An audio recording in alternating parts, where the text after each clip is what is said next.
does perfect even mean? Is there even such a thing?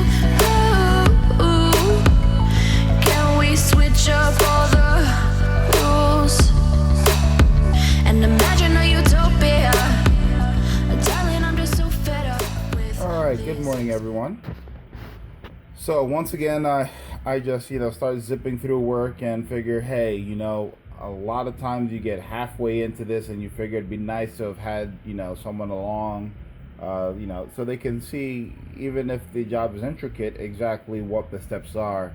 And I said, you know what, stop right now. Let's start recording this and see where we end up. So this is a 2010 four-cylinder Honda Accord. The customer's complaint is twofold, apparently a compounded problem. P0341, which is, I want to say camshaft sensor A out of phase, or something similar. Essentially what the programmable fuel injection system, the engine management system, has detected is that depending on the mode, since it has an adjustable intake cam, depending on the mode it's in, that the actual timing is off.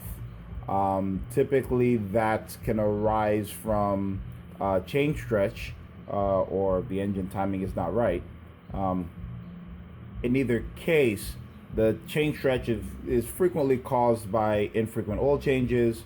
Timing obviously would be somebody put the chain or a timing component on incorrectly. To compound this, I found out that frequently the engine is run low on oil or extended oil changes, and at 135,000 miles, not really a good thing for the pedigree of engine that is now in this car. But to alleviate the problem, because in accompaniment now to the code and the infrequent oil changes that might have stretched the chain, we also have a noisy, rattly variable timing control, the actual phaser, the cam, the adjustable cam. It's been known on these models to rattle, to malfunction and rattle, and requires replacement. So apparently that had been the issue for a very long time, had not been addressed. And between possibly extended oil changes and that the impact of the cam phaser when it rattles could easily have stretched links on the chain, causing the P0341. So now that I have winded myself, today we are going to change out the phaser and the chain and the tensioner. All parts are original Honda. I do believe they're in here somewhere. Let me see. Take a look. I'd have to unlock the door. They're right there on the passenger seat, so I'm gonna pull them out. I'm gonna get some gloves put on. And I've already pulled the power steering pump. You can see that.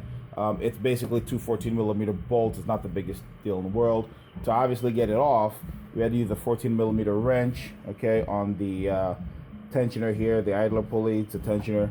So you pull that back, take tension off the belt comes off. Nothing so far too forward thinking. But once I got the power steering pump out the way, I immediately began zipping off the bolts to the valve cover. You can see now all the valve cover bolts are loose, except with the hose and a couple on the side there. And I took the ignition coils out. So you guys catch me here now. We're going to progress. I'm going to put some gloves on. I'm going to get those parts and show them to you. We'll take the valve cover off. There are a couple of bolts here on the side still that hold this bracket for the hose and the plumbing, and take that hose off. Valve cover off. I have I? No, I have not. Oh, I have yet to set the engine to top dead center. You always want to do that. Just to let you guys know what we're going to... Oh, here's something very interesting, but there are a lot of little things that have to be addressed as we go along. And so I'll list them out to you in the event that I forget to, turn the camera on for something or anything like that. So we're going to take the valve cover off. That way we can see the timing marks on the cams and the timing mark on the crank. I have to take this wheel off. Fortunately for us, it makes it a little easier. She needs to replace the splash shield. Okay. Apparently that ripped off in traffic. So that's something we don't have to deal with. We have easy access down there now. But there is a little bit of a what do you call this thing? Gosh, I'm looking for the word. It's right there. It's an E word. It'll come to me in a second. But this has to come out. This is the solenoid, the VTC actuation solenoid that actuates the phaser up here. It has a bolt, but there is another bolt for the case right above it, and it's easily forgotten. So that's there. All the bolts around the case going all the way down. Now I did take the engine mount off of here, and I had to take the whole thing out. I probably would have anyway, but we have a little bit of a problem because the main through bolt between the mount itself and the engine bracket started to bind coming out, so I'm gonna have to carefully take that out, make sure the threads don't get damaged. But that's a lot of talking. Let me pause this right now, get some gloves, get my parts, and start taking this stuff apart. Alright, so I got my gloves on, and these parts were ordered from OEMaccurateparts.com. Now you would wonder why, and I'm going to make a video. It won't be it'll be more my opinions and stuff like that about the auto repair game. It has many facets. You've got sales, you've got service, you've got parts and all that, and I'm gonna give you my opinions on a lot of stuff. So ultimately, there are people who would say, hey, you don't need to always buy Honda parts. Yes, that is true. I'm frequently, matter of fact, many times. I'm sorry about the wobbliness. Just want to show you guys that these are all Honda parts. So, sorry, that's the adjustable cam phaser, the big box is. All right, and here's the thing. This is the updated part number. So, again, one of the reasons why I like using OEMaccurateparts.com is that if you know what you're looking for, again, inside information, esoteric. That was the E word I was looking for. Esoteric. You need to be in the know. All right, here we go. So that's the tensioner and that's the chain. But that's the updated VTC actuator. I do believe there is a known issue with them that's addressed in a service bulletin. So technically, when you have that, if you put the original replacement part, you're bound to have that problem down the road. Supposedly they've addressed whatever causes it to rattle. Okay, so one-handed and must roll fast today. Let's see what we got here. We're 8:45. I would really like to have the covers off in an hour.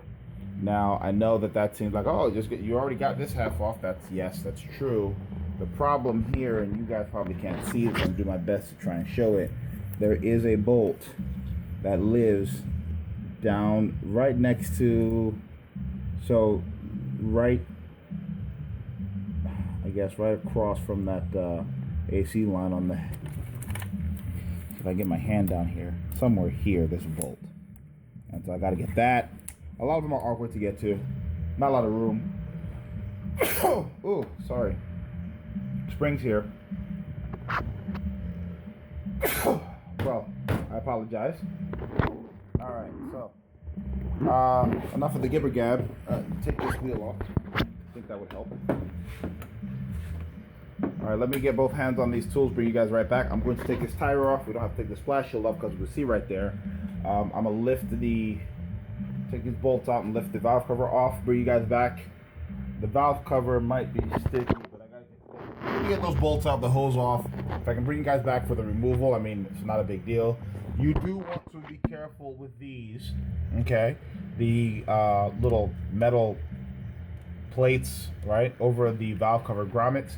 What they like to do is, since the engine's kind of canted backwards, when you lift this stuff up and try to clear everything, they like to pop off and then drop into crevices in the engine and not hit the floor.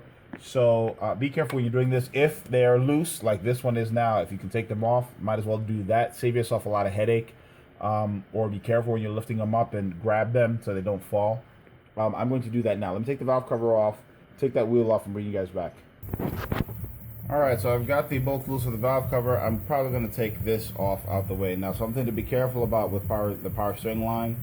A couple of things. There's an O-ring that stays on the high pressure line, right? So just make sure it stays, you know where it is, so you can put it back, or if you're not replacing it. but you want to make sure that the height of the reservoir and the stuff, is always below the openings. Otherwise, it'll slowly start to drip out while you work and make a mess.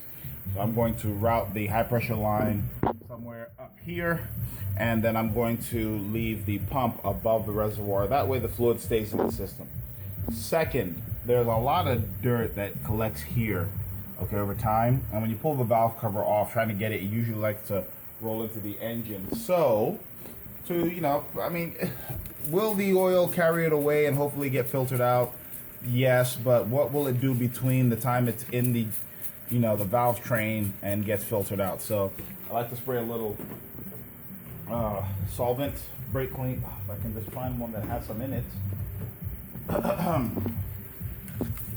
All right, so I spray some brake clean, gum cutter, whatever you got down there.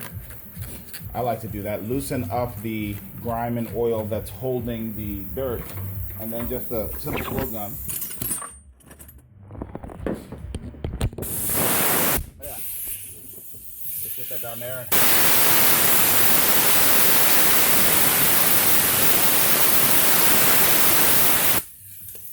And a lot better, so there'll be no loose parts. I can go through those granules. All right, that's just 10 seconds of prevention, worth a whole engine worth of cure. All right, so here we go. I like to go in on this side up against that heavy little ledge right there. The screwdriver, a little mini pry bar like this one. And it appears that we don't have all our bolts loose yet. Something's really sticky. All right, look, that one just popped off. I was getting ready to give me a headache, and so it probably was this one. Yep, see that? Now the grommets under there, so I still need to be wary of that. See? So just like I said, anything you can do. Friends of mine once told me years ago, whatever you do not do to prevent a headache is kind of your fault when the headache arrives. So that's just really, really stuck there. All right, this one's getting ready to come off. That grommet's getting ready to drop. Look what I just did. I just lost the grommet. I'm gonna have to go back there looking for it now. It didn't seem like it went too far, but I don't see it, so. I'm talking about it and I created the problem myself being careless. But don't be like me, all right? One thing that comforts me is that the grommet is not in the, the covers are on, so it's not in the engine or the drivetrain, so if I have to replace that grommet, so be it. I really wish I didn't have to, but let's hope it didn't go too far. All right. I'm gonna need 2 hands probably to prevent stuff like that from happening, and I'll bring you guys back shortly. All right, so I didn't want to make it seem like, hey, I just tell you that I found it. Remember I said I didn't think it went far because I didn't hear it bounce a lot? Fortunately for me, that's where it ended up. So I'm going to carefully, gingerly get that. It's a headache I don't need. Okay, so the valve cover's off. We do need to take this plate off, but I think I will leave that. Well, whatever I do with that, and I did this recently, it's very easy to forget to put that back on. You can find out when you put the valve cover on when there's nowhere to thread the nuts onto the valve cover grommets. So I'm going to get to that later. Valve cover gasket, as you can see, stuck down here. And I don't believe that she got a replacement, so either I do that for her or she does that on her own later. Leave that with the valve cover. Okay, what else are we doing here? So now I got to start debating. Look, I didn't have to take that apart. Usually I do, only because I don't like to struggle with components. I like to do it so I can work. All right, so what I'm going to start doing now, let me bring you guys in close. Hopefully you can see this. So there's an arrow right there. Let's see if we can get it. Okay, so that arrow is supposed to be pointing up. And then there's a mark on the side of the cam here. I don't know if you can see that right above the bolt. There's a marking under that chain link. Okay, there you go, that mark. It lines up down here, right? With the 2 cams close together, with another mark on the other cam. So I'll probably, and then that dot on that cam points up too, when it's on top dead center. And with the Accords, I guess for different markets, there are a couple of different timing marks. please be aware of this. What you want to do is make sure that you get the second set of timing marks on the crank pulley. There have been many times that I've actually witnessed, fortunately for me, it's never happened, where I take an engine apart on the wrong mark. It's not the end of the world, but you run into a lot of unnecessary diagnosis if you do that and wondering why everything's not lining up. So I will show you both of them as I turn this around. I did take the wheel and tire off, so let me get a pardon my sniffling, it's the allergies that are getting to me.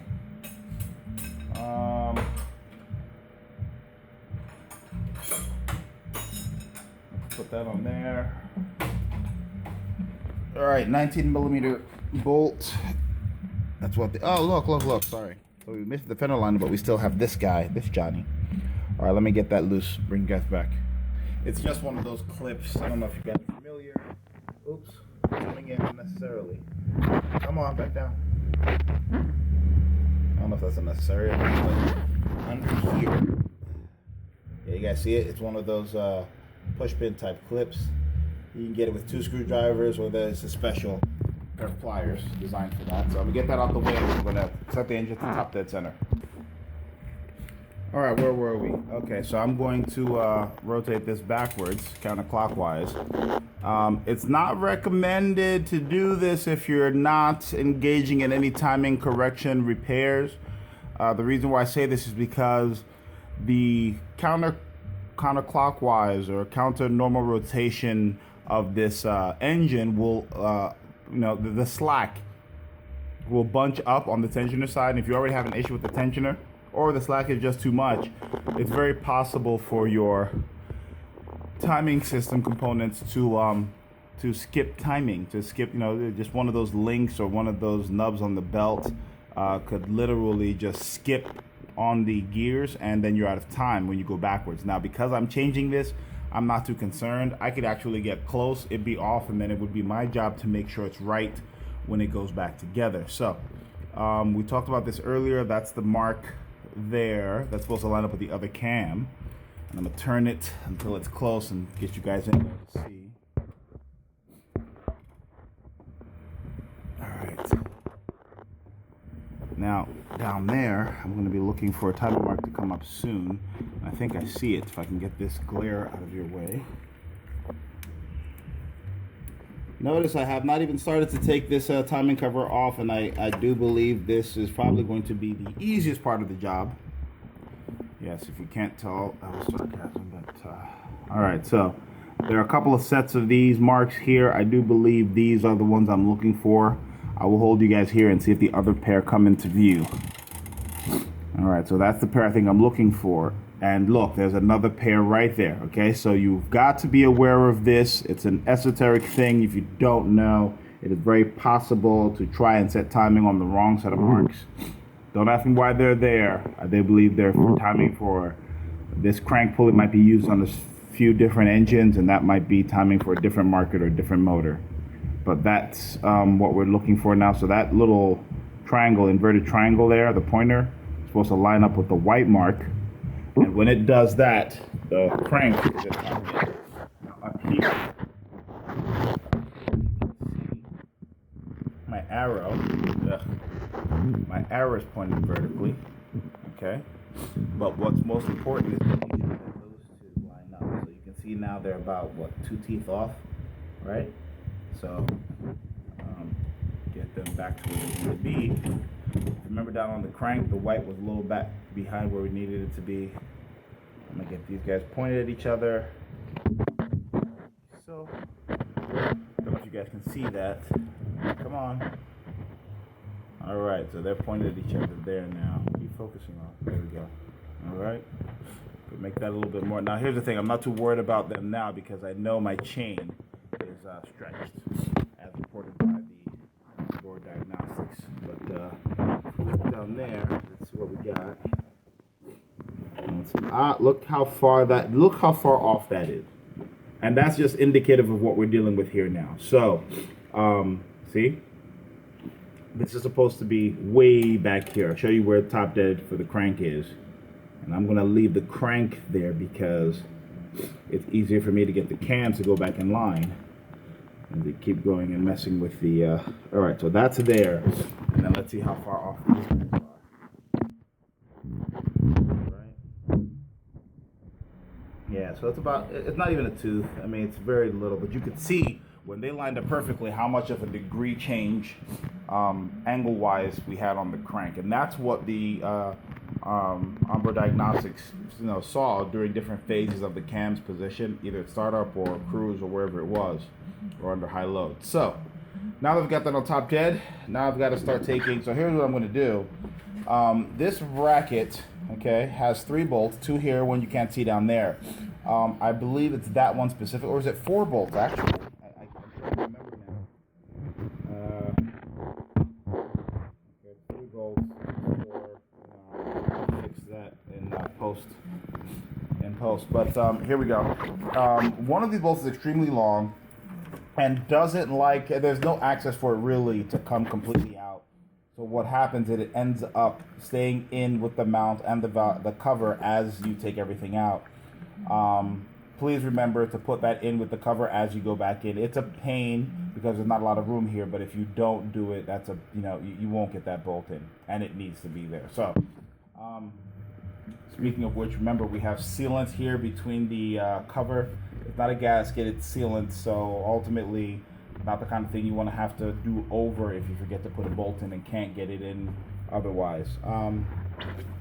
Yes, ultimately, if you are pressed to do so, you can remove this ADS modulator assembly, jack the engine up, and probably get some clearance there, but I'd rather not have to cross that bridge. So let me start getting things out. I'm going to take that VTC solenoid out and start counting bolts all the way around and get them all the way out.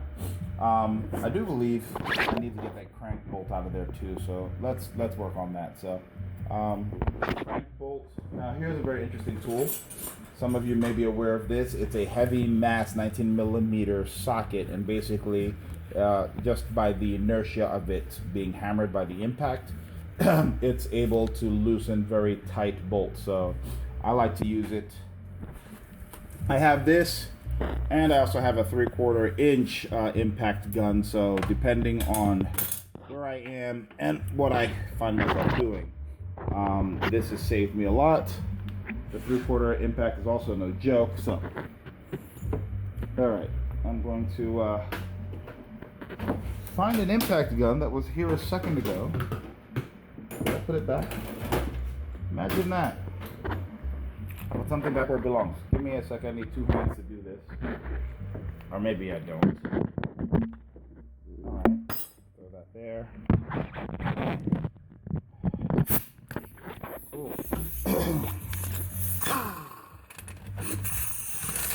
Now, if you do not have air, and we've run into this, well, I won't say we, there are a lot of YouTube videos on repairs, and some of the guys address having air or not. If you do not have an air compressor and access to air tools, stuff like this can still be done.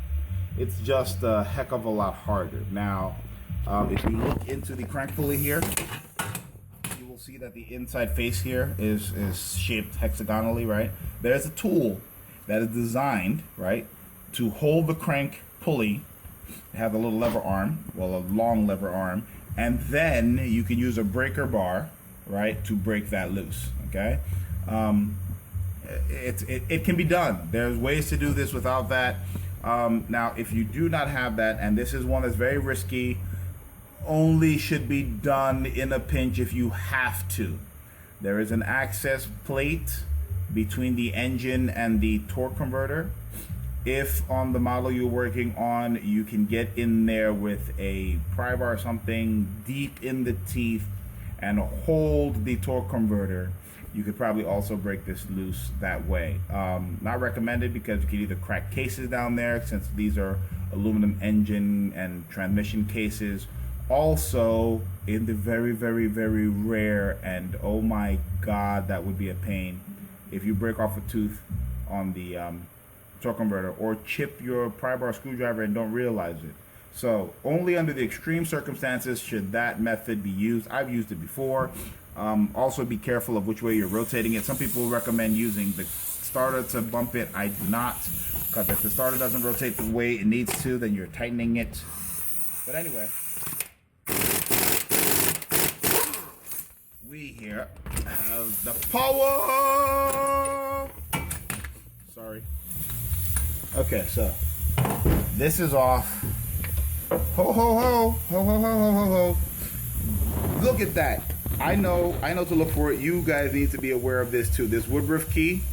Oh my gosh. When I do engine swaps, if motors get grenaded, this is something that you rob from every motor only because. Now, are they all identical? Will they fit every time? No, they don't. But that has a tendency to just masquerade and hide. And this is a long one, so it's kind of big, but some engines have a really small wedge-shaped one, and if it drops and clinks somewhere you don't find it, it's game over until you find a replacement. So let's be careful with that. Okay, so we are good to go here. Now, if you can see, I have a little bit of a tight squeeze to get some of these bolts, especially ones that come in from underneath here, these three, and then those are kind of easy to get to. So I'm going to start taking this apart now. Hopefully I get the cover off in. How long have I been rambling? I started at 9, a quarter to 9, so half an hour now. That's where we're at. I wish I could, but I'm thinking now that to expedite this, I'm going to have to pause and bring you guys back. I'll show you what I did. If there's anything interesting, I'll bring you guys back before the cover's off. Okay, I did say I'd bring you back if there was something of note, something interesting. Remember the bolt that I said wouldn't clear?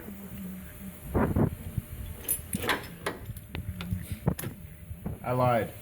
Must be some other variant of this motor, probably the variant that goes in the CRV or something. Don't know, but I figured I'd show you that way. If you're working on an Accord with 3 bolts in its side mounts, you can get to that.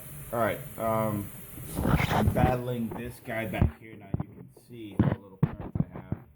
I'm working it with just with an open end wrench, and once I've done that, I'm gonna work my way around to the others. There is a cover plate for the tensioner. You can see it down there, a little black plate. I'll show you that when I get the cover off.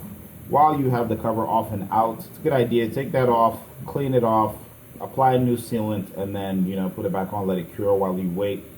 Specifically because that's a leak point for this motor, as well as the other sealant joints all the way around the timing cover. So prevent you having a seepage of oil from that later. If it has not been started, just do that then. All right, let me get the rest of these bolts out. All right, so I know why I remembered a bolt that was going to be a pain to get out without the cover, without it being in the cover. It's not the mount bolt. It's another cover bolt that happens to be a 14 millimeter on this motor. It's on the back side there. Okay, so when that's broken loose and loosened up, obviously there is not going to be enough room for it to clear the frame rail there. It will come out with the cover. That is the one that actually needs to be in the cover, and I do not think there's a way to get it in even after the fact. So I'm going to have to remember it, and I hope you guys remember too if you attempt this job. All right, so I'm almost done with the other bolts out here. Once I get that one done, there are a few more down there, and then the cover will be on. I'm just full of all kind of contradictions today, aren't I? Look who just decided to slip out. Yeah, the bolt we just talked about. All right, so I've got to get the family of engines that won't happen. Right, but yeah, that'll wiggle. All right, so look, you just saw me. It was in my hand. You saw me put it back in. It can be done. So, like I said, I bring you guys back when there's something interesting and new. Let me get these cover bolts off. Okay, so I brought you guys down here a couple of things. When you pull that VTC solenoid out, please be careful. Twist it, break it loose first, and then I would not pry on the housing, and I'll show you what I mean. Okay, so it goes into the head, right? Yay deep. Right, yay deep, and then that's the O-ring there. Right now, behind the O-ring.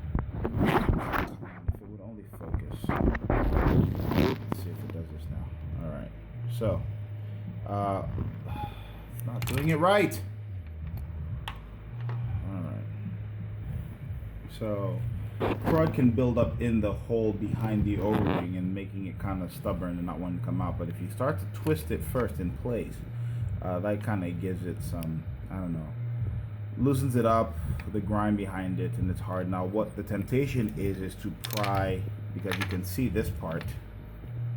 I'm trying to let it drain into the engine instead of everywhere else, and it's, yeah, do not, I mean, I guess you might have, you find yourself in a situation where you might have to apply pressure this way since most of this is not visible. This will break. This is going to break, and the harder it, I mean, the hotter it's been heat cycled, the more brittle it'll become. So please be careful when you try to remove this. Don't pry too hard on that; it will break on you. That said, wiggle, wiggle, wiggle. 2 hands down there, you'll probably get it out. If not, please be very careful when you try to pry on that. Do not break it. Okay, so that's that. Now, when it comes out, obviously, because it's an oil valve, it, you know, spews a little oil, and so I put the packing from that package in there, you know, the stuff we got on the floor to minimize my cleanup later. But then it occurred to me that there's a little bit of a splash shield that's in the way of me getting to our lower cover bolt here. So let me get this out. Yeah, so the 3 cover bolts down there are easier got to with a long extension from underneath, and that splash shield, if you can see that now, okay, right there. We'll take that out, take the rest of the bolts. Let's see, I got what I need up there. Let's see if you guys can see up there better than I can. Not really. Okay, so I gotta get this one, that one, 3, and then these 3, so that's 6. That one in the corner, 7, 8 over there. Okay, so I'm 8 bolts away from freedom. Let me get down to it. I'm going to remove the splash shield, get those 3, and then the other 5 should be a breeze. And then we take the cover off. Okay, so all the bolts are out. A little note, only because the battery was too low to have the flash on. You will need one of those down there. So I mentioned removing the splash shield so I could get up under the car to access those bolts. It's a really kind of tight angle. I'll show you. You really have to come in. Okay, you got to come in from like this angle here, right behind. Let's see, you got to take splash shield. You're going to be up this way, angle-wise, and you really can't see the bolt, so you'll need like a swivel socket that'll come up here, poke out here, and then you can get on the bolts that way to get them out. I mean, to be honest with you, if you don't have it, don't think that the job can't get done. If you have to, just wrench it out with an open-end wrench. It'll take a while. I have the luxury of these tools because I do not have the luxury of time. So that's, you know, why I have the tools I have. But if you don't, these are bolts and they're all accessible. I did remove this clip because I started using a wrench on this one just to see how long it would take. But, you know, you can do it. Now, don't break this clip, and if it does break, it is replaceable. You can get it. All right, so let's keep going. And now that we have all the bolts loose, so there is there's a lot of what am I looking for now? Difference of opinion as to where you pry this cover off, right? So some people will go in. So this is a pretty sturdy platform here. This you go in on the inside of the cover, right, with the pry bar up against that bolt, right, and pry, which will work. You can also come outside here, okay.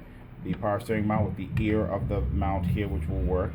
I prefer this one myself, specifically because, you know, you don't run the risk of doing any damage to any internal engine components. However, because you're prying from the front of the case, obviously the adhesive at the back doesn't want to cooperate. So once I've gotten most of it off, then I do both. Right. So just a little tip: if you have to use a lot of force on certain things, you might want to think twice about it.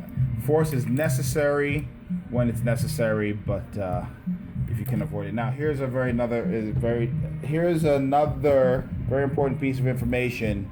Unless you plan on replacing that crank seal, when you pry it loose, be careful not to bang it into the crank. Okay, because the seal is part of the cover here. I mean, well, it's not part. Well, it's moving one with the cover now. However, all right, so we got it pried away from the engine, and if you can tell already, I've got so much room. Okay. Hopefully the loud music in the background is not drowning me out. I took a while to fast charge the battery back up so I could show you guys this. But this is, ladies and gentlemen, tricky because you gotta drop it down, angle it forward, and that's the way it's gonna have to go back. You're gonna have to go in that way, right, at an angle, get to where you think is close once it can right itself, because you want to have, you can see down there already. If you can't see down there already. Alright, so you're gonna want to have this, when you have the new adhesive on, you want to have that seated first, and I can't even do it now. I don't want to risk the damaging the crank seal, but you're going to want to get this down here and seat the base first, and then, you know, pivot it on the base to seal everything else. So this is out now. Messy. All right, let's put this over here where it can drain a little bit and make a mess on something else. All right, so that's our cover. Now, what we're going to do with this in a little bit, okay, all the old adhesive, you can see it all over there. We're going to scrape that off, and I'll show you a neat little tool that I have to do that. Now, do you always need power tools? In fact, no. You can use a razor blade, something sharp to get that off, and manually use Scotch-Brite or some very fine emery paper to get that. It'll be fine. Again, I have what I have specifically because I do not have the luxury of time. They're time consuming, and this is, you know, ultimately what you pay for at reputable shops when you get expensive work done. Oh, here's something very interesting now. I've run into a problem. All right, this job might just have gone south. I should replace that O-ring. There's a seal that goes in here, and I know I don't have it because I only have timing components, and maybe I can get it today, don't know, but right now I just can't keep blowing full steam ahead. There's an O-ring there. A little bit of my bad on making a mess here. All right, so the big chunks of RTV we're getting out here. That O-ring's got to get replaced. I'm going to pull this plate. We talked about this earlier. I'm going to fix what ails it. Maybe it doesn't ail it yet. Will you? All right, so apparently my battery is in need of more tender loving care. I'm gonna let whatever oil needs to drip off of this drip, and get my handy dandy flashlight and show you guys what we're looking at here. All right, cool. Can't use the flash. Got it. All right, so what-up? Yeah, I don't like using this because it's really harsh light. It's very bright. I can see what I'm doing, but it doesn't do much for recording. So somewhere down here I need to find my little O-ring. Okay, look, see, that's the kind of stuff that can get you in trouble. See how it's lifted up right there? That's the O-ring. Okay, I'm gonna take that off right now.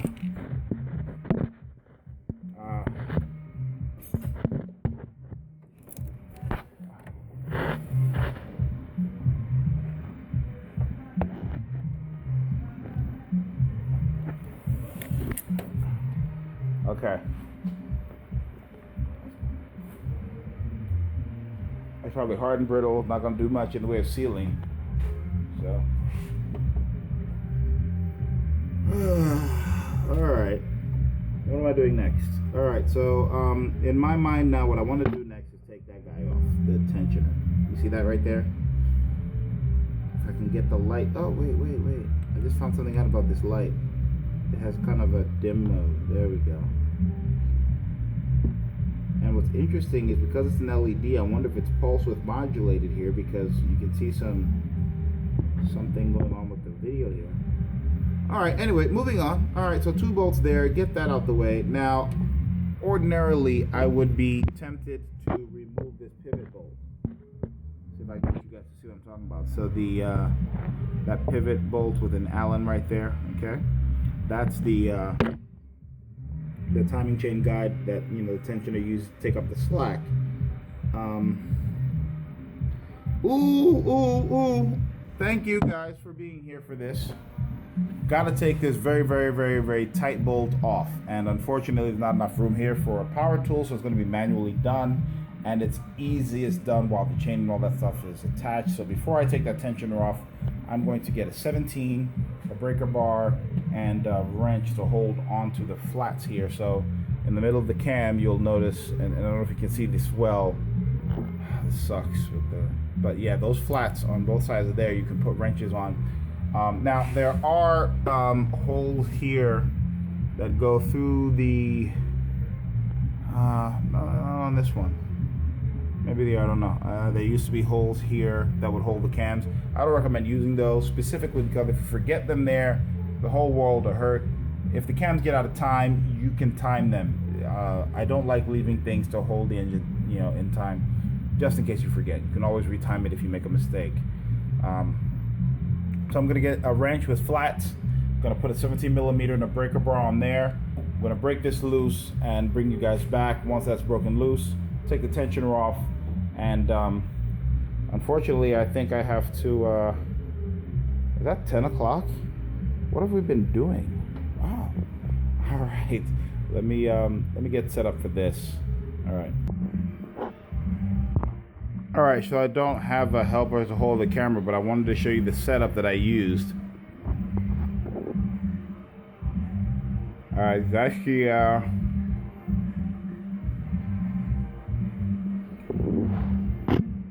as you can tell, the battery's died again on the, well, not dying on the phone again. So that's the. All right, so that's the bar from my floor jack. Took that as a cheater bar on my ratchet, 17 millimeter socket there. So you can see how long that is. It's probably about 2.5 feet, and then an adjustable wrench on there. I do believe it's a 23. Don't quote me on that, but I had it on the flats on that side and hold it. And listen, I'm not the strongest guy, but you know I can hold my own, and that takes a lot to do. Okay. So that's why I couldn't have the camera here, and somebody had been watching, you would have seen it was a really loud pop when it broke loose. But it's loose now, so I'm gonna back it off a little bit more, make sure the engine's on time, do the tensioner down there, take that off, take the chain off. And I do believe I need to roll out and pick the princess up from her hair appointment. So let's do a little stuff here, see what we can do. All right, take this out of the way. Oops. Oh, look at that. Okay. It's broken loose and the ratchet wants to go everywhere. Nobody likes it. Everybody wants their time in the limelight. Put that back on the jack. Alright, so what am I looking for here? I'm looking to make sure this is still on top dead. They moved a little bit, and I can't tell down there anymore. Now, I know these weren't 100% on, so I'm not going to use them as my barometer of accuracy. Also, note that there is a lot of adhesive going all the way down. Okay, it's all the way down. That's all got to get cleaned. And I'll show you what I use and what you can use. I have Scotch-Brite and some emery paper, but I do have a specialty tool that fits on my rotary grinder. So it's a little aluminum wire brush. All right, so to get this chain off, I'm gonna take these off. Let's get the tension off. How about that?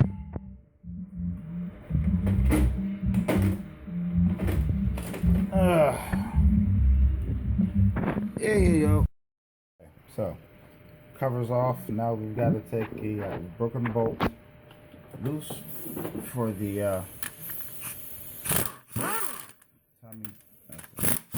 cam sprocket. Okay. And this is the one I was worried about a little earlier. Got to make sure to put that back. go down there and take off the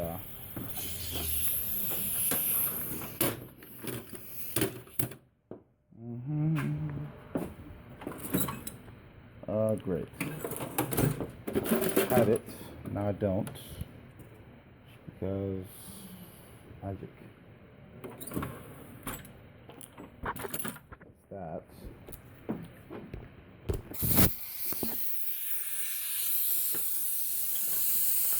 Oh, come on. Alright, so now we've got to take the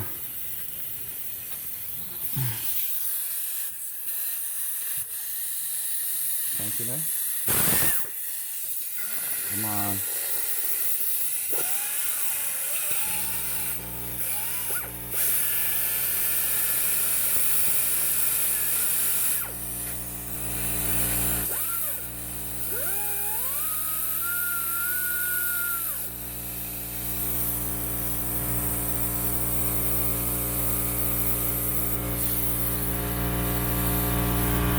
Oh, so there's our tensioner gone. Here's something else.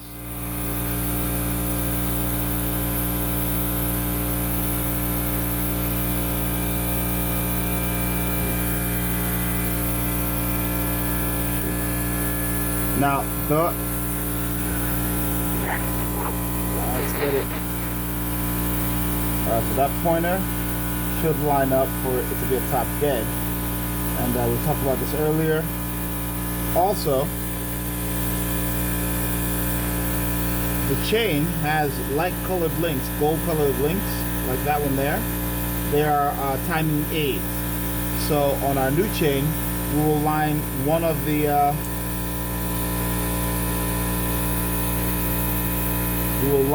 these up.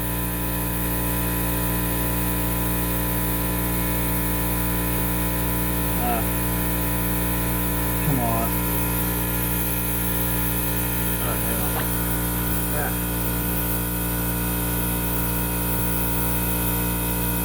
Alright. Okay. So I'm going to make sure that this is lined up. Right, the two arrows. Right, that makes the crank on top dead.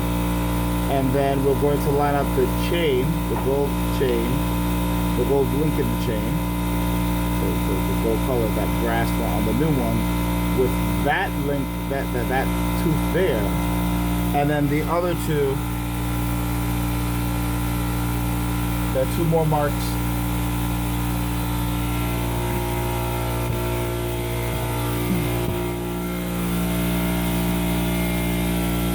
All right, let's take this off. So again, one of the links, the gold colored links that's on the chain will line up there, and then one will line up with the, come on, Dot. Let's go. It won't show itself now. Great. Alright, let's see what we can do here. Alright, yes. Right there. Have it. Now we've lost it. That dot lines up with the next link on the chain, so try and get this off so I can show everybody what I'm talking about. Sorry about the racket. Yeah. Let's go. Alright, now this is where we might have an issue. I was trying to get by this. Ordinarily, you would take that rear guide off. Trying to see if we could get by without doing so. We may have to take that Allen bolt out and remove the guide. Let's see. Ah, nope, it doesn't. All right, so that comes out, and this is our old chain, and our new chain is in the box. Let me grab it out and show you the links I'm talking about. All right, so here's our chain, and you can't see on this side, but on this side, you can see colored links there. Okay, so these two pairs are the links that go astride each side of each one of the I'm gonna straddle each one of these dots, and the single link at the bottom there is the one that's gonna go to the dot on the crankshaft sprocket. So let me get it set up, and I'll show you guys what it looks like. Okay, before we line the chain up, I want to do a little house cleaning here, or housekeeping. Here we go. So this is my rotary die grinding tool.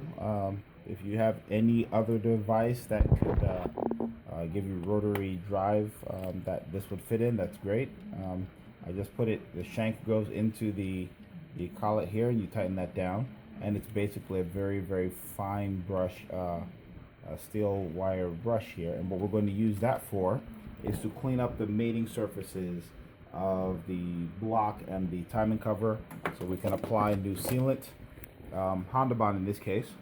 Hopefully I remember after putting the chain on to put that piece on down there, that metal spacer, rust washer, spacer, whatever it is. So just to show you guys how this works, pardon me, put this on here, and then so I want you to look at the surface before. I'm going to do 3 or 4 inches right here. I've used the razor blade to kind of get in there and scrape some of that off. There's still some behind there I can't get at. But let's see what we do about the surface here with the tool. So I'm going to put this back here. You guys have seen it up close and show you what I'm doing. Sorry for the angulation here, trying to get you guys a bird's eye view.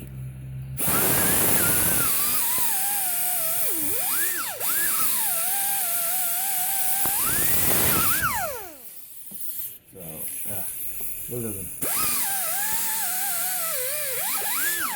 good thing about it is because it's soft wire, it doesn't remove a lot of material.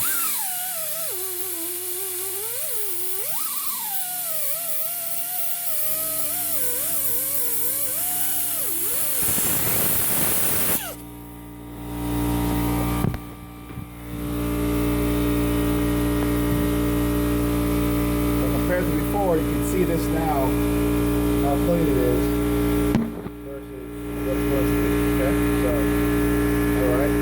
So I'm going to do that here and on the cover and bring you guys back. Alright, so there's a lot going on, and I figured I would get to a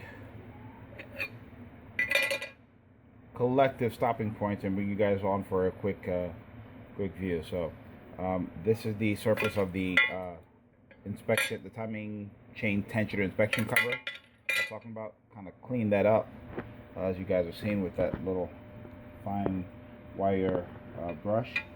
And now I'm just going to put a thin bead. I'm going to try and put a thin bead of the sealant, Honda Bond here. And the key to sealing up surfaces like this with the sealant is go on the inside of the bolt holes, not the outside necessarily, because the surface you're trying to seal is trying to keep mostly the liquids in more than contaminants out. So the inside of the loops. Now I need my gloves back. Hold on. Alright, so I'm back. I got my gloves. Woo-hoo! And I want to apologize to those who probably, like me, are very sensitive to snifflers and want them to blow their nose and whatnot. I apologize if I've been sniffling. Allergies have gotten the best of me here, but we must soldier on. So, little sealant on the surface of that cover there. And I'm going to leave this here to cure for a while. Zip it down real fast and then let it cure. And I can show you the hopefully I did that side too. Yes, I did. So I did the cleaning of this off camera.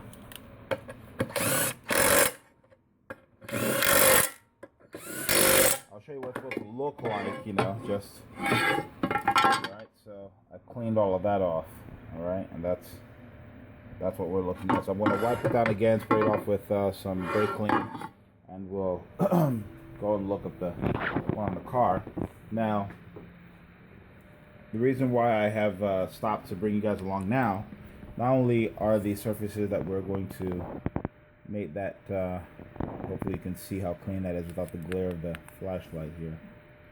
Alright, But yeah, cleaned it all the way around, cleaned the mating surface down there. And if you recall, we're going to try and snake the cover through here at an angle. Okay, we're going to try and go at an angle, straighten it up, and seat the bottom and raise it up first. But something I wanted to show you guys, I had started to line up the... Okay, so I'm going to have to do a little reset here because I don't think I like the way this is looking. I want you guys to be able to see this. Give me 1 second. Alright, so hopefully that's better. Here we are with the... So if you look, the two gold-colored links, if we can get that right there, they straddle the dot timing mark there, and I got them to straddle that mark there. Okay, now the reason why it stops is because I know that I have it, the link, the one gold link down by the crank. I was putting that on and putting the tensioner on, and I'm like, you know what? I want to double check. And then I thought about it. If I'm double checking, this would probably be the perfect time to demonstrate how double checking. So if you can peek back there, you see that dot. So it's on the gold link. Okay, and I was getting ready to do that. I said, let me bring you guys back just for verification. All right, so make sure that this is threaded. Now, the thing about threading bolts by hand first is that, you know, you get to apply just a nominal torque. I mean, anybody who knows this, you apply nominal torque and you make sure that they're threading in properly. I'm not going to forget this because this will be a disaster. Remember I talked about this earlier? This has to go back on. All right. And I left the key, the Woodruff key, with the crank pulley, so hopefully I remember to put that on. But something else, while I was doing all of this, let me tighten the tensioner down, because something else that maybe some people noticed I hadn't done yet, that I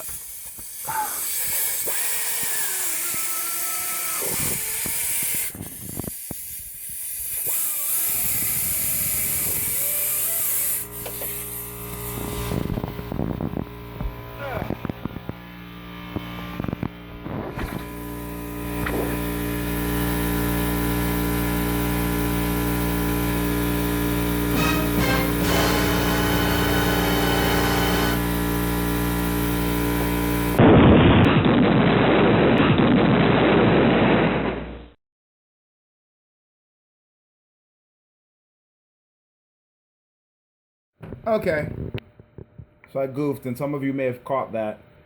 I stopped right when I realized it. Should have realized it sooner. But the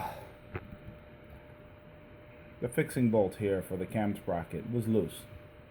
And if you guys remember, before I ran my errand, I just broken it loose, talked about how tight it was, etc., etc., etc., but I left it there. So, rule of thumb that I broke: once you break a bolt loose, take it out, or if you're going to tighten the bolt, do not just leave it finger tight. It extended will let you know that it's loose and requires your attention. I got the timing all done, went to turn that bolt, realized it was loose, figuring, okay, I'm going to tighten it back down, and I asked myself, why is it loose? I had not swapped the cam sprocket. So a little bit of hemming and hawing and heaving and everything later. Obviously the timing chain now is off, so I had to loosen the tensioner, let it dangle, get some slack in the chain, swap this one back on. I'm getting ready to tighten it back up in my frustration. I'm like, okay, listen, though this is out of order now, hopefully you don't use this. What's the point of the video, right? But hopefully you learn from my mistake here. Watch the video through and then attack the job. So what I'm going to show you guys is something that I was going to just mention in post. So if you look here inside the cam sprocket on the back end, you see that little key channel. There is a pin that comes out of the camshaft on the end. I'm going to see if I can't slide this off to show you guys. That has to line up, okay? I actually watched the guy. I do believe he bent valves on that motor because I guess he didn't know or just forgot that he had to line those up, and he bolted this sprocket down while the pin was out of phase, and they just pushed the pin into the sprocket even though it wasn't on time. And they tried to start it, it wouldn't start. So they kept cranking it and trying it, and they bent the valves. So, yeah, it's a lot to do. And so, you know, I feel kind of bummed out now that while I had the chain off, running my mouth, cleaning stuff off, I did not swap that over. But all's well that ends well. So let me get this off. The timing marks are still on. I've used this to try and secure the back can, a little zip tie trick here. Keep the chain on that sprockets, just because it's a little bit of a pain to try and get that around the rear pivot guide back there. The guide that pivots. Yeah. Needless to say, let me pause this and get the sprocket off so you can see. All right. So while I hold this engaged to the chain, hopefully I can rotate it back and check and make sure the timing's on. But you see that pin? All right, so I can use the flats on the cam sprocket, on the camshaft further down to line that pin up with that slot that I showed you on the faulty cam sprocket. Same thing on this new one. It goes back there, okay? And but that pin has to be lined up, and you can tell it's machined. It's got 4 holes in it. The one pin that's supposed to be the sprocket alignment tool is pressed fit into that hole. If you push it some more, it will go down, and that's what happened to that one guy. So don't get this right this time. Don't know if you can see that. Don't know what you can see or not, but I'm going to try and get this wound back. Oh, no. I'm actually going to take it out. I think I do have to now, because while you guys were off camera, there was a lot of consternation. So apparently during my, when I found this out, I was trying to make things right. And in doing so, I moved a lot of stuff down there, and I have allowed the chain to slink down and run around the crankshaft, so it's not on time anymore. So you guys might as well just come down and look at this. I'm gonna fix all this off camera and bring you back to show you that it's right, but oh well, it's off now. But yeah, that was 2 teeth off. Remember, it was lined up when I showed you. So I'm going to try and that dot on the tooth. Let's see if you can see it. Yeah, that dot needs to line up with that gold link, that gold colored link, so, or brass colored link, whatever it is, like that. And really not cooperative here much today. All right, I don't know. All right, let me use both hands here. This was easy before it got ugly. My fault. Okay. So, I'm going to leave this in order, or maybe I cut this and put it on the tail end, as what can happen if you do not do this right. So right now, I've made a mistake that has to be fixed. It's a waste of time. It's not a big deal, but every sprocket has just essentially just gone on its own and jumped time. So now that I know this, I'm going to do this in the order I should have done it and did not do. All right. So at least the chain is in that place over there. I can loop. Get some slack. I'm frustrated. It was my fault. I was done, and you know, I skipped the step. So, but nonetheless, here's what we're gonna do. I am going to tighten down the bolt here first. Okay. So remember, I said you guys can see this now. I really am a little bit miffed at myself, but it's my own doing. All right, so without dropping that, okay, so that's the keyway. Now, these come unlocked. The instructions advise you to leave them unlocked when you put them on. And I like that idea too, because you don't put any stress on the mechanism while you locate and tighten it down. So let's get this guy. Now, oh, there we go. All right, so now it's slid down, and then there you go. I don't know if you could see that.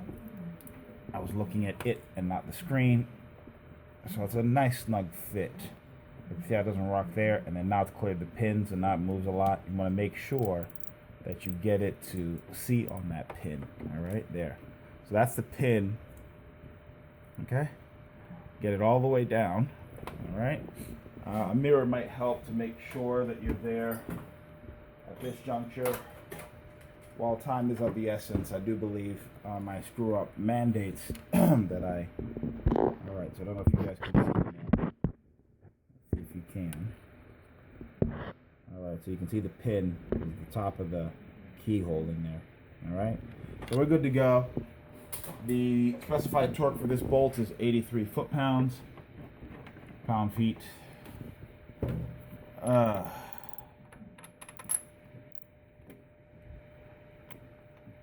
Torque is a product of the force applying the torque and its distance away from the axis around which you are applying the torque. So pounds of force times how far away you are. My trusty, I'm going to wind that all the way in, specifically because while it does ratchet my torque wrench, I don't like to have it out a lot doing random stuff, so let's get this as snug as we can by hand. Trying to wipe my hands of the oil that's making me slip every quarter turn here. I'm really miffed. I'm holding it together now specifically because I need to get out of that funk and make sure I don't make any other mistakes going down. All right, let me pause this, get the torque wrench set up, and lock the cam with another wrench. I'll be back. All right, so I got my torque wrench set to 83. I don't know where to put you guys to get the best seat in the house.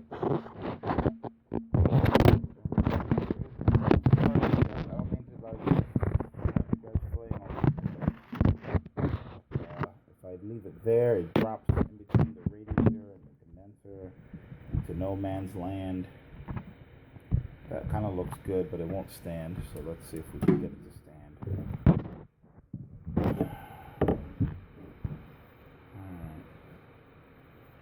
You guys might not be able to see me over here with the wrench. Put the wrench on the cam. Alright, so I think that might work.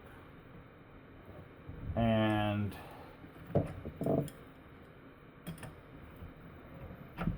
contact. So I gotta push this, make sure it doesn't rotate.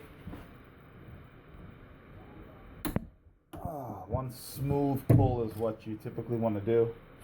You want to stop midway. So that's done. Always take the tension off.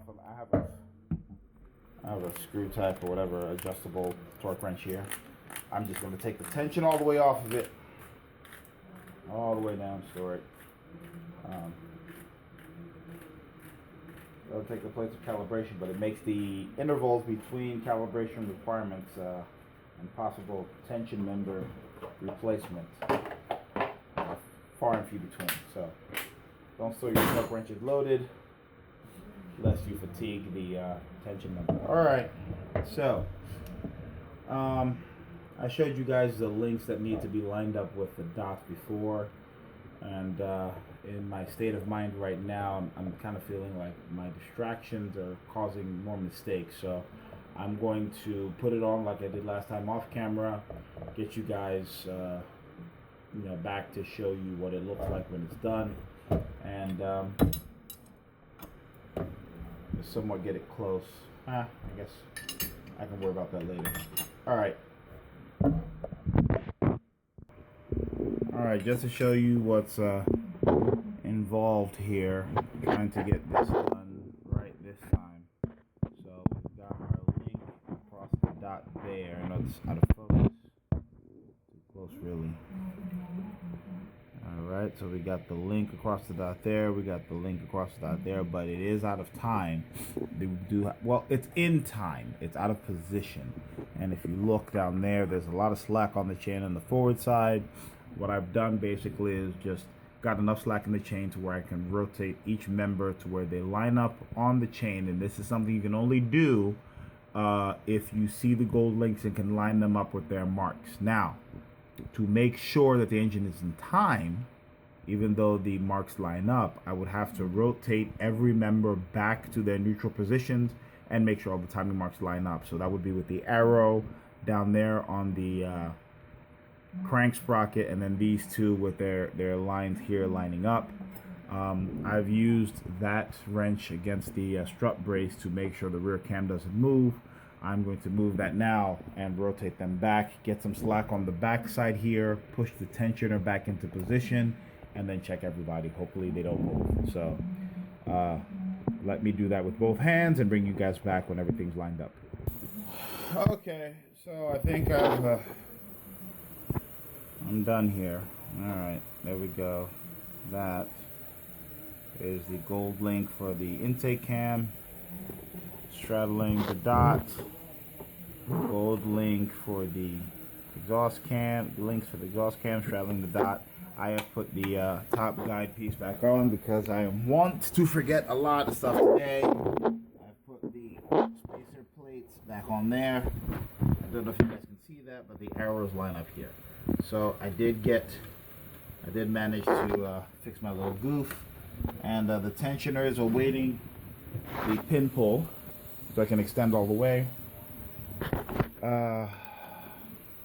We are done, ladies and gentlemen. New VTC actuator, new chain, new tensioner installed. What do we have to do next? Put the motor back together, babe. All right, so the surfaces are clean. I'm going to go apply a bead of a Honda bond to these surfaces, and so basically what I want to do, and I think I mentioned this, I'm going to run a bead along the back side of the bolt here, not too much, because and when I say not too much, I should show what I'm talking about here. It's going to be hard with one hand, but I'll do a little bit. If I don't like it, I don't like to stop when I'm doing this. So if I don't like it, I'll wipe it off and do it in one take, and then bring you guys back to see that. But let's do this one. I like to do that last. All right, so here we go. So that's too much there, and about that thickness there is what I'm looking for. And who knows, depending on how this goes, I might just let you guys hang out for the oops, a little thin there. All right.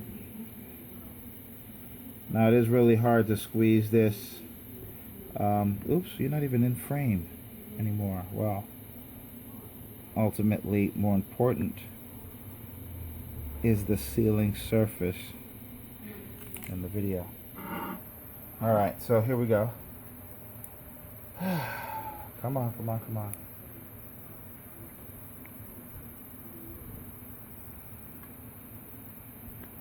Come on. Go. Go, go, go, go, go, go, go, go, go.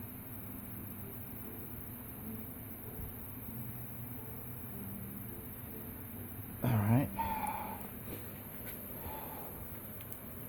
I'm trying to squeeze this like a toothpaste tube. It's really stiff stuff, and it's fighting me here. Now, the good thing about Honda Bond, I do believe you have about 5 minutes, too much, but I'm going to scrape that off. Cool. Alright, thing about Honda Bond, you have about 5 minutes from the moment of application to installation, so I have enough time here. Or that ultra flange, it's 5 minutes. One of them, I think ultra flange is 3. Off the top of my head, I do not recall right now, but I'm going to spend as little time as possible thinking about that and trying to get this done. So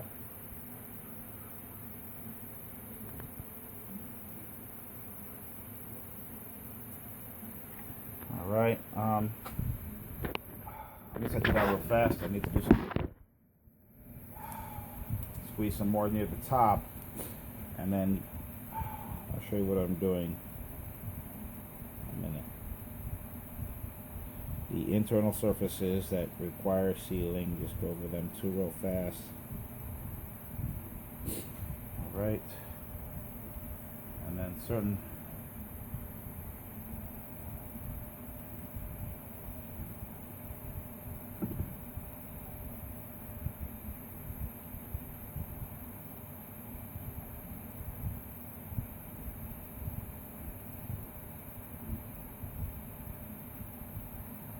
get that out the way, get you out the way. Come on. Not that, and then come on.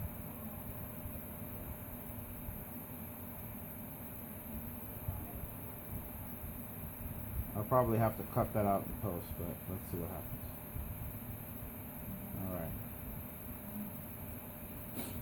Alright. You know what? It's faster. Okay. So we have a ton of goop everywhere. Okay. Yeah, try to get my fingers away. Yeah. Alright, let's go over here. I wonder if anybody remembers how we're supposed to set this down. If you recall, we have to come in at an angle through here, get close to the bottom, straighten it up. And let me switch hands here because I'm a little bit more adept with my right hand than my left. It'd be very sad if I forget that I have to do anything down here, because once this goes on, we believe we're done. I'm going to spray a little bit of some, what's that thing called? Silicone. No, don't grip. I don't want any oil. Alright, here we go. On my surfaces. Alright, so I don't have a lot of room here. As you can see, I'm going to go in at an angle and then straighten her out near the bottom, and can't do that with you guys here. I'm setting this up. So, sorry. Back when I'm done. Okay, so the cover's on. A little finagling. It wasn't as bad as I thought. Touched in a couple of places, but we'll wipe that off, and I looked at it before it went face, on, and a little excess smearing, but I got it to have a uniform coat going all the way around, so nothing to bother about there. Alright, so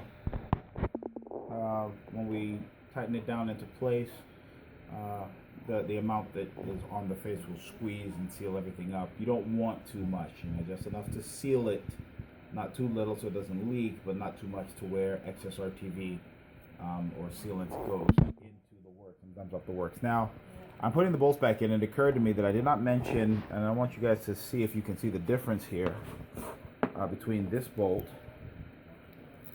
and, well, these two, and this one. So that thick part of the shank there denotes the locator bolts for the two corners of the lower corners of the timing cover. Don't mix them up, because I don't believe they'll go into any of the hole. Those two holes there, the bottom two holes, they are bigger than the rest. These are locators for that, so I'm going to put those in and start tightening everything back up. Alright, let me do that real fast. So, before I, just go full on gangster and full steam ahead, I figured I would stop, take a breath, bring you guys back before the engine's all back together. The cover is on, all the bolts are tightened down. I hand, threaded them first and started from the bottom, worked my way back to the top.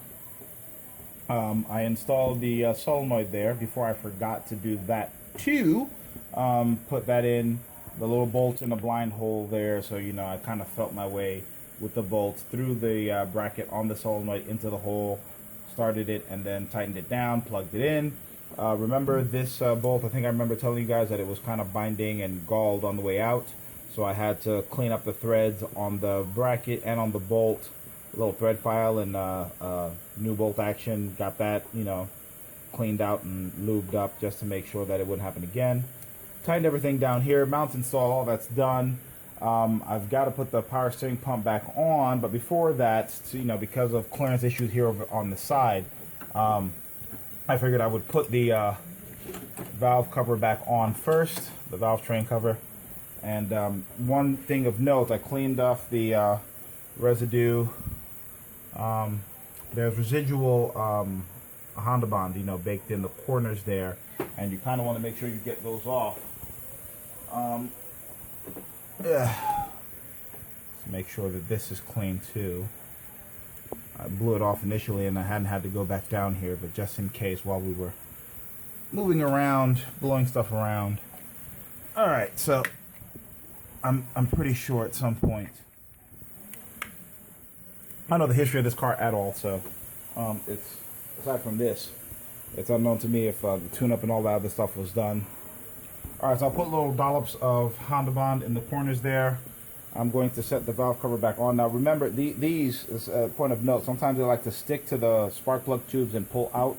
Make sure that they're all pushed back in so that they form a little catch for the debris that, or liquids that might want to go down into the spark wells there. So see if I can do this with one hand and keep you guys with me. If not, we'll be back. Now, little known fact here, the valve cover gaskets have a mind of their own, and what they like to do sometimes is roll out from the groove and get pinched in between the valve cover and the head, and that would kind of be another pain in my butt if this thing came back with an oil leak. So let me just get this squared away and bring you guys back before the Honda Bond cures.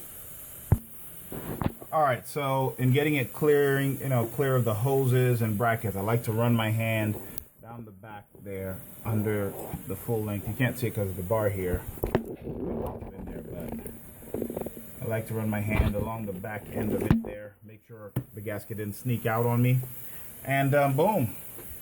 Alright, so that's on. I'm gonna put the grommets, little metal caps on the valve cover all the way around, tighten the valve cover down, install the power steering pump in the belt.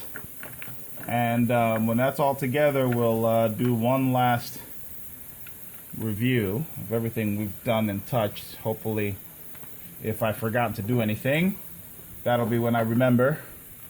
But I think that we've had enough of my old people syndrome for today. Alright. Grommets and caps, grommets and caps. Like the valve covers that got grommets. Don't drop it. See? Playing at the 11th hour. It's just trying to get me again. Alright, so we put them all on.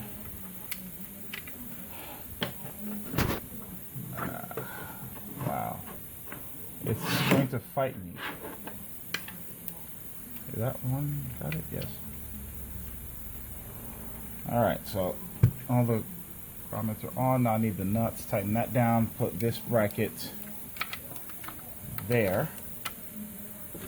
Put the power steering pump back on, the belt on. Alright, let me wrap this up and bring you guys back when it's all done.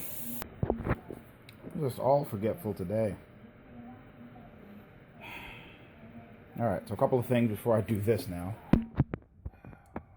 Tighten that down, and there's a nut back there, the bolt for the bracket. It's in. I need to hand thread that. It's not the reason why I brought you guys back. Like I said, if there's anything interesting, I'll bring you guys back for it. This is just a little tedium that differentiates a job well done for a job, not well done.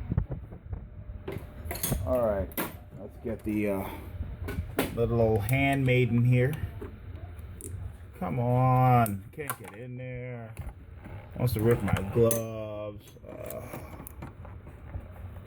I am non plus. Oh, okay. So at some point I'm gonna have to use the open end side of this. Just use you guys as my eyes here. Yeah. Not even tight yet. There we go. Alright, hopefully I can get in here. Where's my 12 points? That's what I want to know. That would have made much lighter work of this. Alright. Snug that in. Should probably be able to grab this.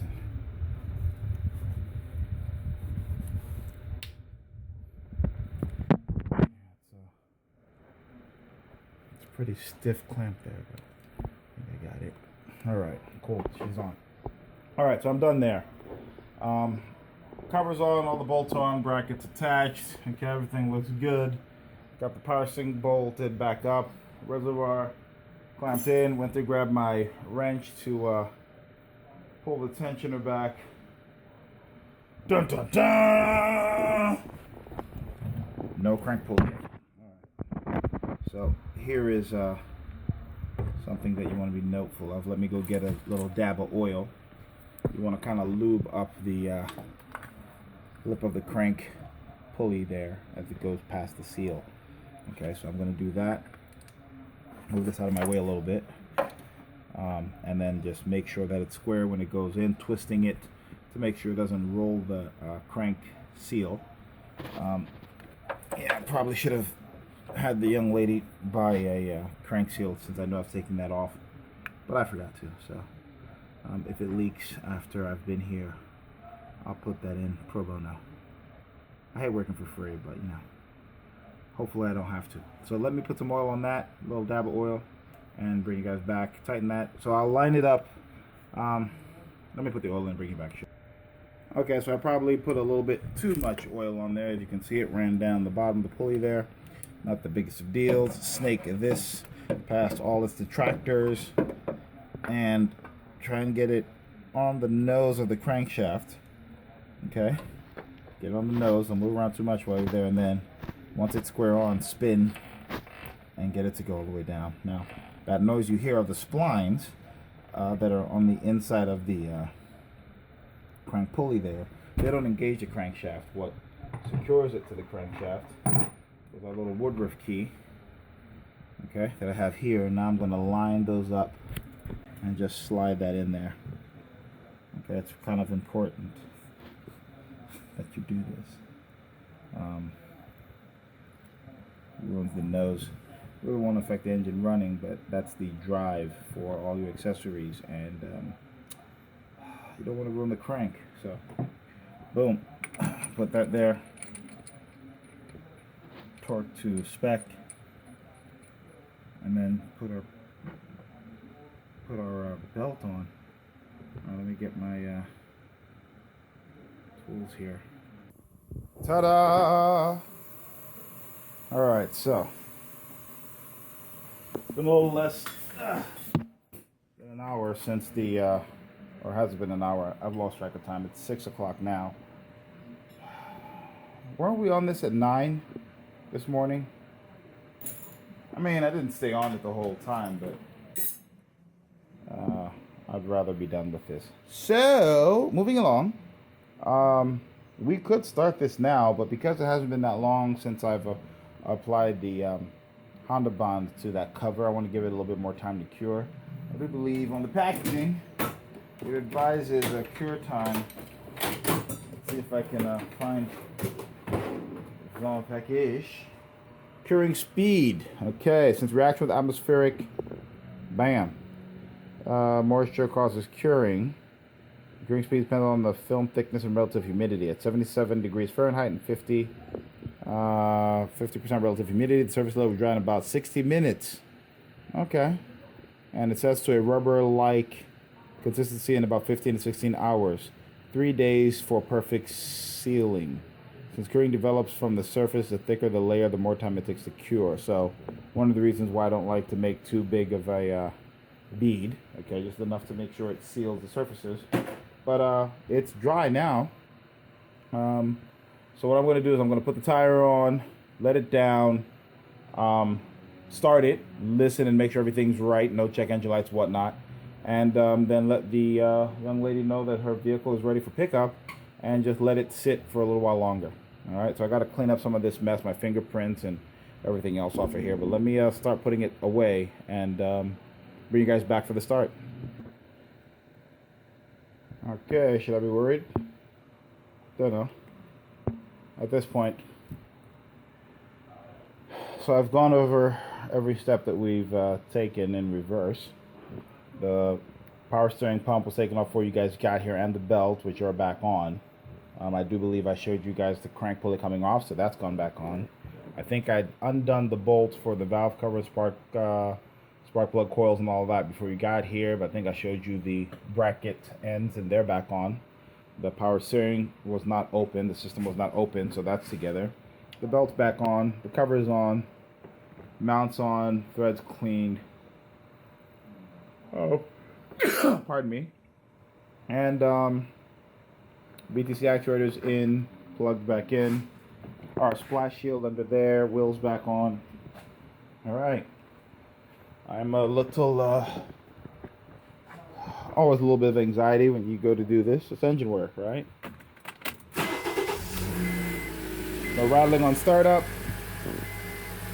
Why is the alternator on? Alternator is on. Alternator light. Why? Let's see why. Oh. Hey, did I put the belt on? Wait a minute. Did I put the belt on? You know what I did. You know what I did. I did. I did, and it came off. All right. I think I did. Yes, I did. And it came off. Why did it come off? Let's make sure the power steering... I might not have had it lined up right. I gotta stop this sniffling. And put the belt on. Take two, and before the battery dies, all the lights are off. So, no random noises, no check engine lights, no leaks. And as the battery dies, I want to thank you guys for being here. Probably do a little post repair, a little wind up, but I've had enough. Alright, thanks for watching. See you next time. What it could be. Pieces of my mind are yours. I forgot the parts I'm missing.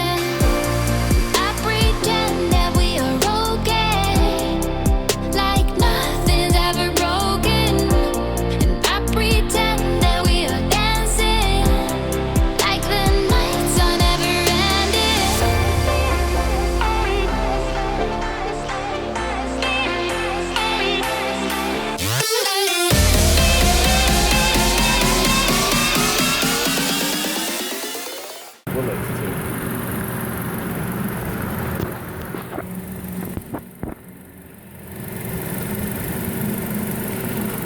Right camera on the... Oh, look.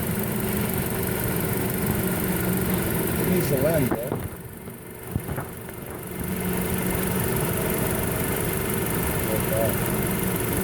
Alright, so you guys might be wondering, how do we know that that's actually who we got?